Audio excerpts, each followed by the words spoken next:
Good day and welcome to this next episode of Planesavers Down Under. It's been quite a while since we posted, nearly 3 years. Due to COVID we weren't able to travel and we've missed out on a number of the museums that I was trying to visit on the trip back. Today we're at the Australian Army Flying Museum at the Australian Army Aviation Centre at Oakey, about 3 hours west of Brisbane. It's been about 15 years since I was here, when I was with the Air Force Cadets, and we're interested to see what's changed. One thing that has changed out here behind the picnic shelters were all the retired caribou, which have now moved on, and one of those is based with us at AAHC up at Caboolture near Brisbane. Australian Army Aviation can trace its way back to the old Central Flying School back in the mid-1910s. The Central Flying School predates the Australian Flying Corps, which flew in the First World War, and of course the RAAF, which wasn't formed until 1921. But the Army was part of that Central Flying School training thing, and this is the aircraft they used, the Bristol Box Kite.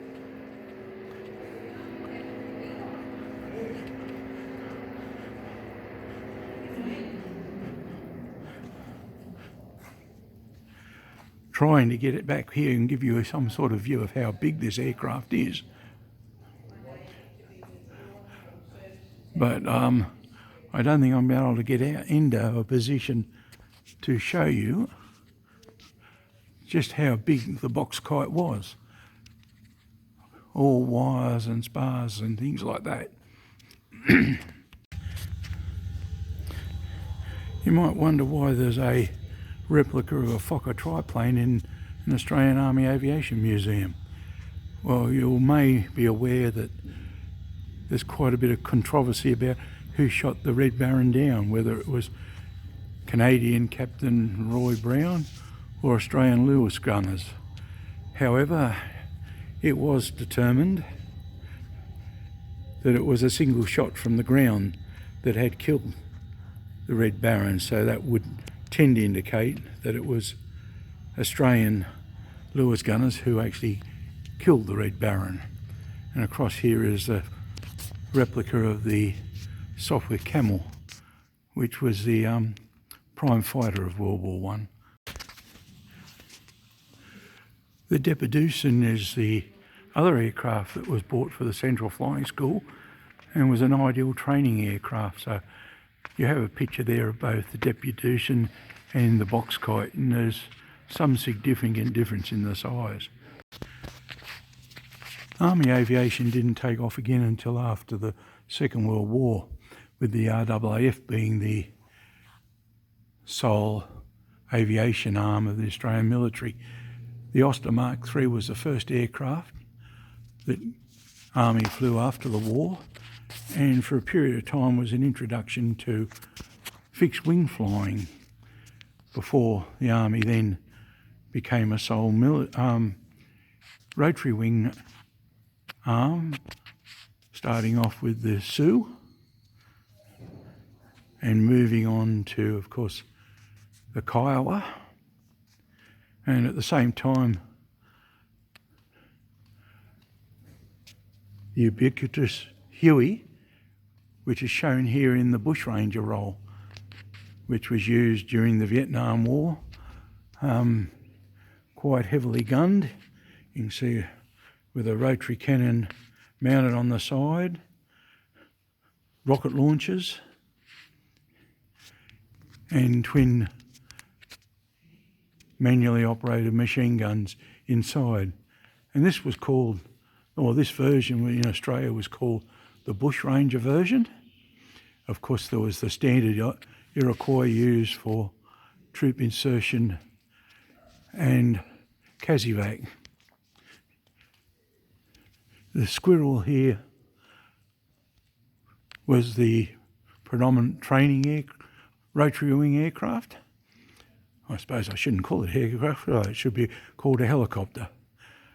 But that's what it is. And then back in the day, of fixed wing flying, the Australian designed and built CAC Windjill. An outstanding aircraft, 3-seater, fully aerobatic, and they're doing really well on the warbird market. There's quite a few of them flying.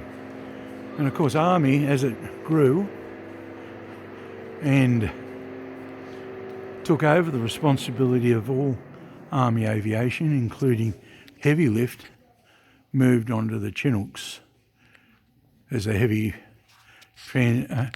transport for troops, as well as heavy lift loads like howitzers, etc.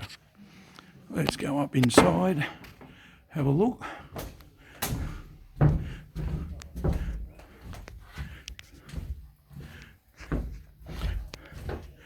Typical troop seating arrangement, classic first class. And here we are, give you a good look at the cockpit and instrument panel of the Chinook. Of course, being a helicopter, the command seat is the right hand one.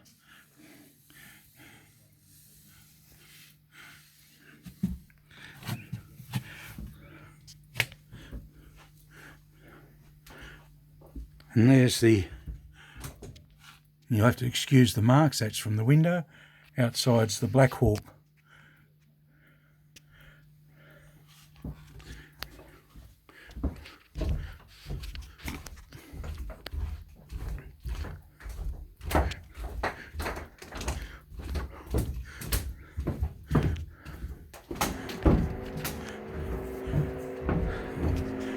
There's a Cessna 180 Bird Dog, which was flown by the Army and was used quite extensively in Vietnam.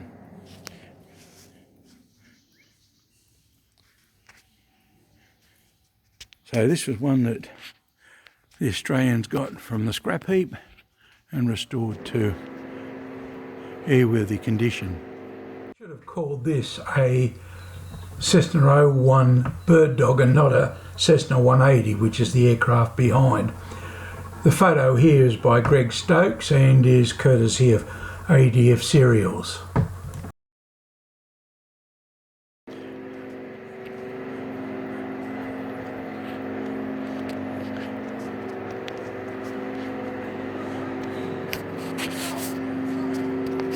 And down here is the aircraft that I most admire, the Pilatus PC-6 Porter.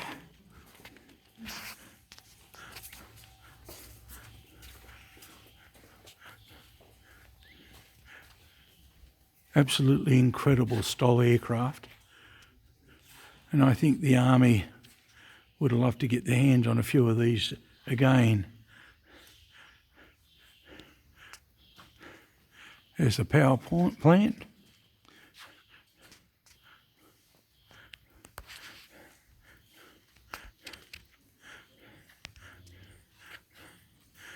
Very rugged, very reliable. Could basically get in and out of anywhere.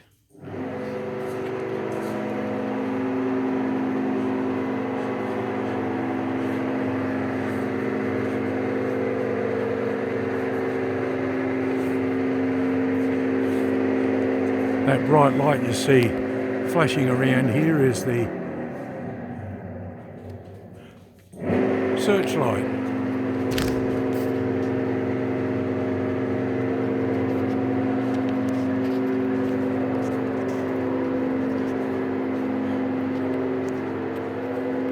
And over here is a Sikorsky S-70A Black Hawk, which has been replaced in Australian service by the Taipan, which unfortunately is not having a very happy operational career and appears to be being scrapped, or at least retired very early, and then replaced with the latest version of the Black Hawk.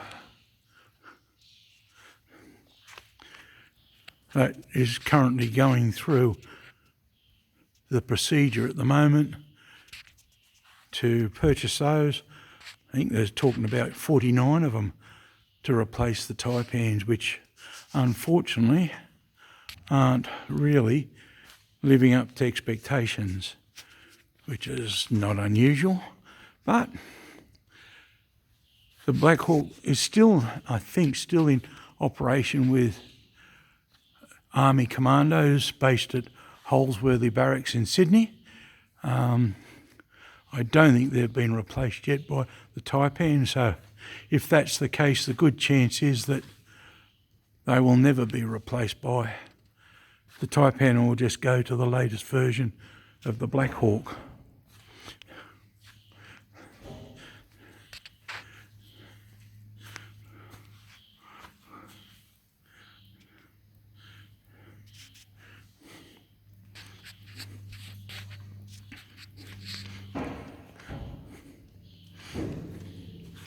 Very hard to get a definitive shot at such a big aircraft, and I don't have a real lot of room to move.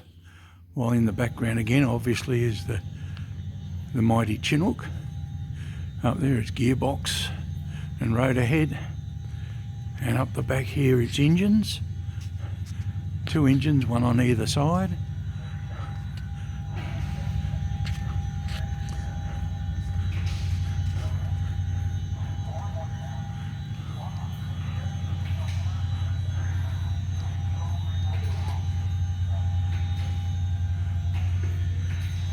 And then to what I feel was the most underrated aircraft ever produced in Australia, the GAF Nomad.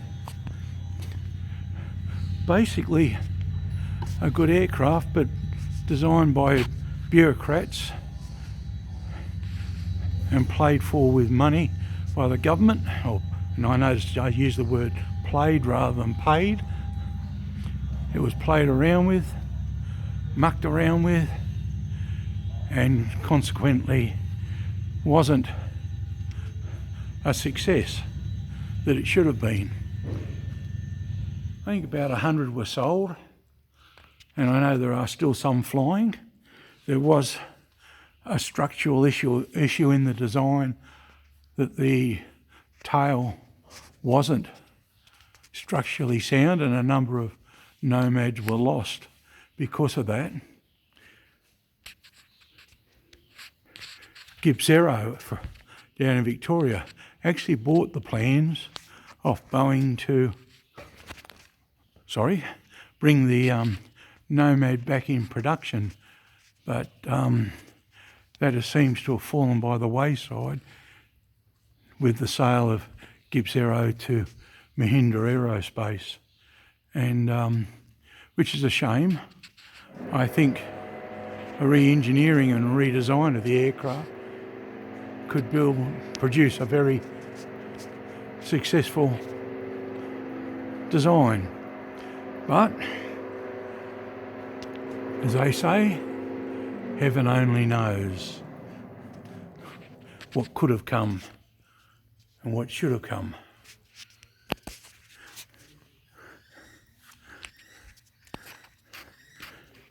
Then up here is the Cessna 180, operated by the Army in the observation role.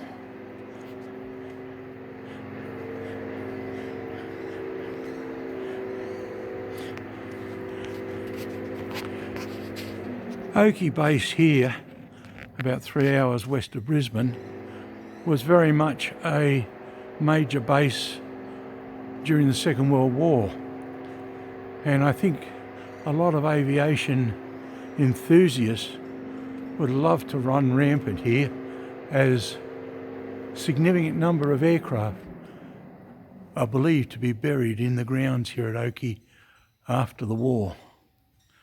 So obviously as an operating base, they're not going to let us do that. And there's also here a contingent from the Republic of Singapore Air Force that operates here with Chinooks and other training aircraft. They remain completely separate to Australian Army. And again, here we are as a Blériot 11, another aircraft that represents that early days of flying.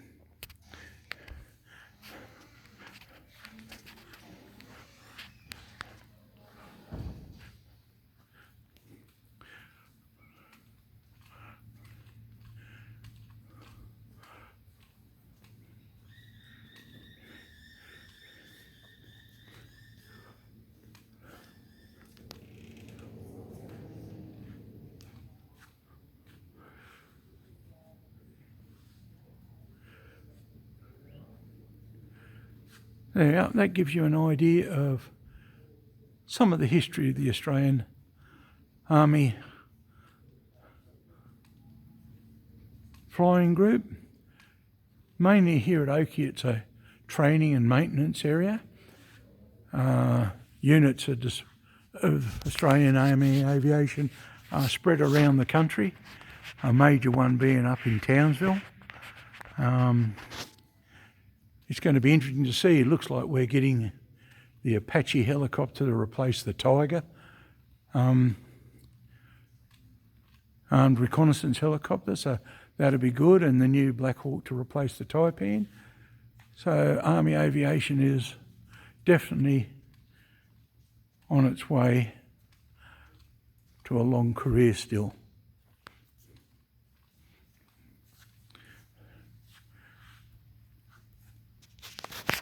Okay, I don't know when the next episode is going to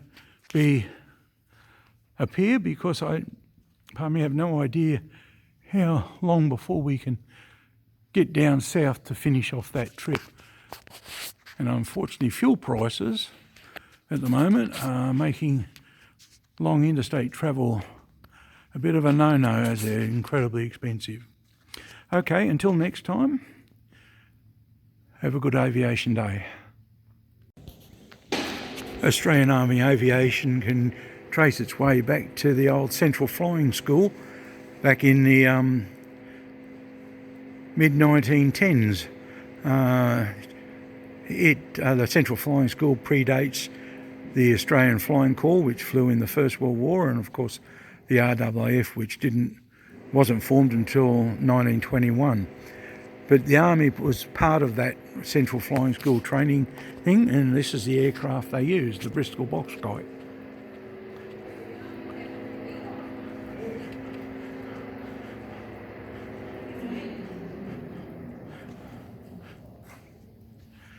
Trying to get it back here and give you some sort of view of how big this aircraft is.